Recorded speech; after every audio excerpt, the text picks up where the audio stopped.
Hi, welcome to Clark's Kitchen. Today we're going to stir up some fun and flavor and make our own chipotle peppers in adobo sauce.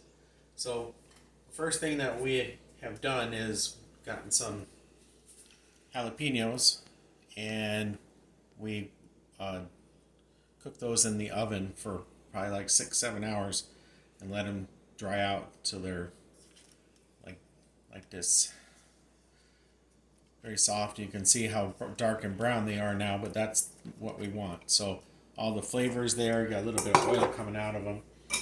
The other thing we have done as well too is we have some uh, guajillo chilies and some ancho chilies, which have been dried. We bought these.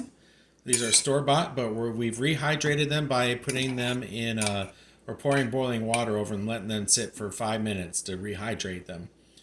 So the first step we want to do in this is take those peppers out of the liquid. So we let those sit for about 5 minutes just to rehydrate. And we're going to put those peppers in with our jalapenos. And in case you didn't know, a little bit of trivia. A chipotle pepper is nothing more than a smoked jalapeno. So I kind of cheated with these jalapenos. I cut the tops off of them and then soaked them, put them in a Ziploc bag and soaked them in liquid smoke for about 3 to 4 days to give them that smoky flavor, and then just roast them in the oven to dry them out. All right, the liquid from our guajillo and ancho chilies. Pour into a food processor, a blender will work just the same. And then we're going to start mixing in our spices. We want a cup of chili powder.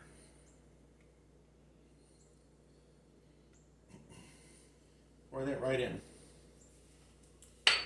We're just going to let that steep in there for a minute because it looks like I've forgotten one spice here. So bear with me for a second while I go digging for it. Because I know it's in here somewhere. There it is. You're making something Mexican,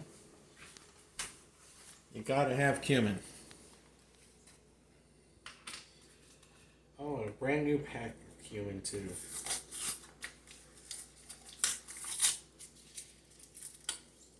Cumin, you don't want too much cumin. It's probably about a tablespoon because the cumin will overpower everything very quickly.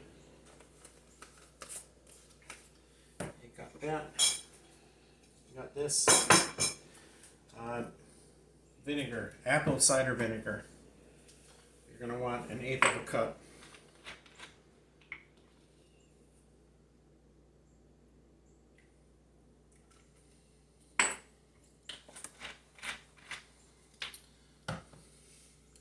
About a tablespoon of garlic. You can use fresh garlic, pre-minced garlic. That's fine too for this recipe because we are going to be blending it up. So no harm, no foul there.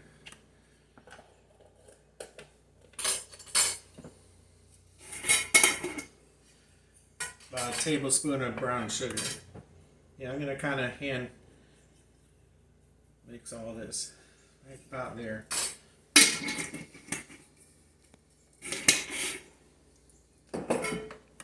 Allspice. You're just going to want a couple of dashes of allspice here.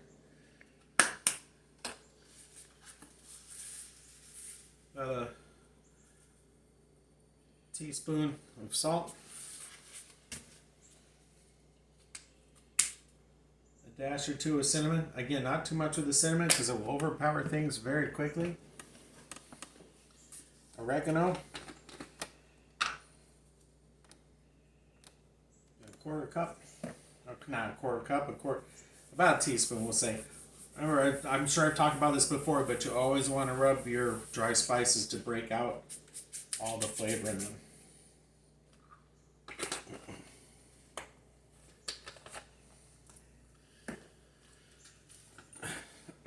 A little bit of paprika, about a tablespoon of paprika, just to get some color in there. And you need a tomato product. We're using Hunt's Fire Roasted Tomatoes for this. 1 full can. And what I'm going to do is just give this a quick stir, make sure all that stuff's incorporated.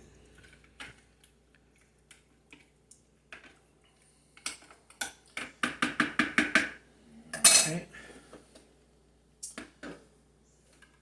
On with the lid.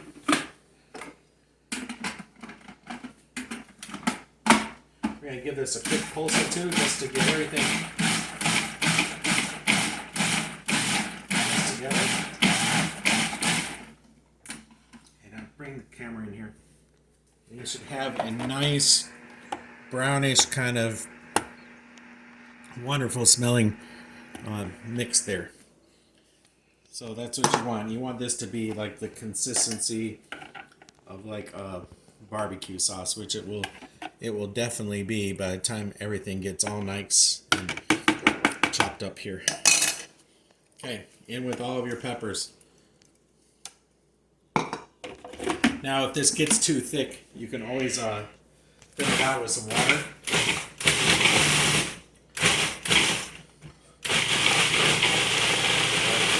Just gonna let this go and grind for a minute.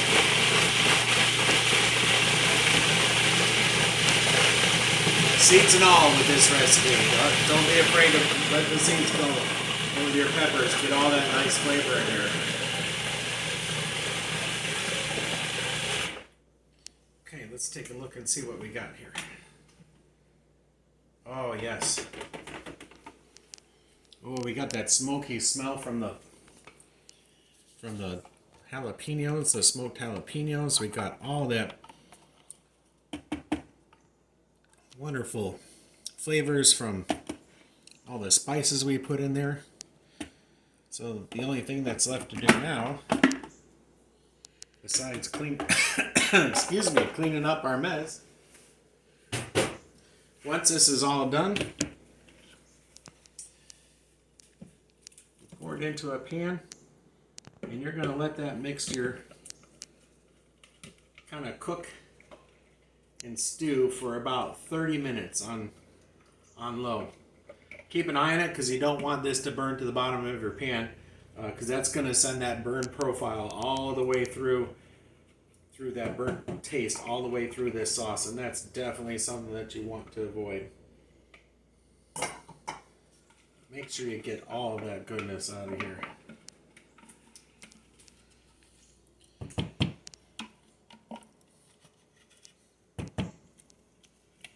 So you can see from that mix right there, that's from approximately 10 jalapenos and a little bit of spices, stuff that you normally have in your house.